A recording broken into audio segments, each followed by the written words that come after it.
If you've had surgery, you might remember starting to count backwards from 10, 9, 8, and then waking up with the surgery already over before you even got to 5. And it might seem like you were asleep, but you weren't. You were under anesthesia, which is much more complicated. You were unconscious, but you also couldn't move, form memories, or hopefully, feel pain. Without being able to block all those processes at once, many surgeries would be way too traumatic to perform. Ancient medical texts from Egypt, Asia, and the Middle East all describe early anesthetics containing things like opium poppy, mandrake fruit, and alcohol. Today, anesthesiologists often combine regional, inhalational, and intravenous agents to get the right balance for a surgery.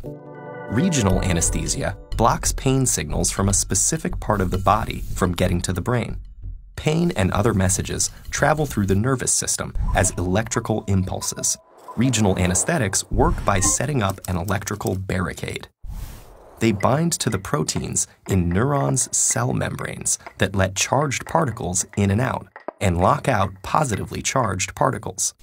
One compound that does this is cocaine, whose pain-killing effects were discovered by accident when an ophthalmology intern got some on his tongue. It's still occasionally used as an anesthetic, but many of the more common regional anesthetics have a similar chemical structure and work the same way. But for major surgeries where you need to be unconscious, you'll want something that acts on the entire nervous system, including the brain. That's what inhalational anesthetics do. In Western medicine, diethyl ether was the first common one. It was best known as a recreational drug until doctors started to realize that people sometimes didn't notice injuries they received under the influence. In the 1840s, they started sedating patients with ether during dental extractions and surgeries. Nitrous oxide became popular in the decades that followed and is still used today, although ether derivatives like sevoflurane are more common. Inhalational anesthesia is usually supplemented with intravenous anesthesia, which was developed in the 1870s. Common intravenous agents include sedatives like propofol, which induce unconsciousness, and opioids like fentanyl, which reduce pain.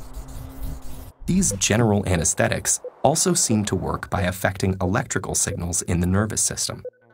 Normally, the brain's electrical signals are a chaotic chorus as different parts of the brain communicate with each other. That connectivity keeps you awake and aware. But as someone becomes anesthetized, those signals become calmer and more organized, suggesting that different parts of the brain aren't talking to each other anymore. There's a lot we still don't know about exactly how this happens. Several common anesthetics bind to the GABA-A receptor in the brain's neurons. They hold the gateway open, letting negatively charged particles flow into the cell. Negative charge builds up and acts like a logjam, keeping the neuron from transmitting electrical signals.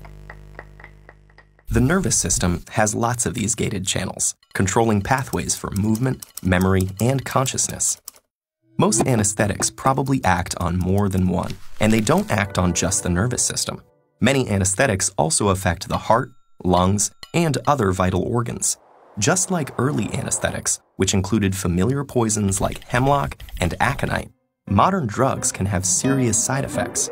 So an anesthesiologist has to mix just the right balance of drugs to create all the features of anesthesia, while carefully monitoring the patient's vital signs and adjusting the drug mixture as needed.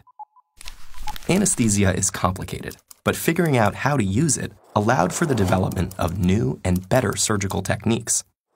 Surgeons could learn how to routinely and safely perform C-sections, reopen blocked arteries, replace damaged livers and kidneys, and many other life-saving operations. And each year, new anesthesia techniques are developed that will ensure more and more patients survive the trauma of surgery.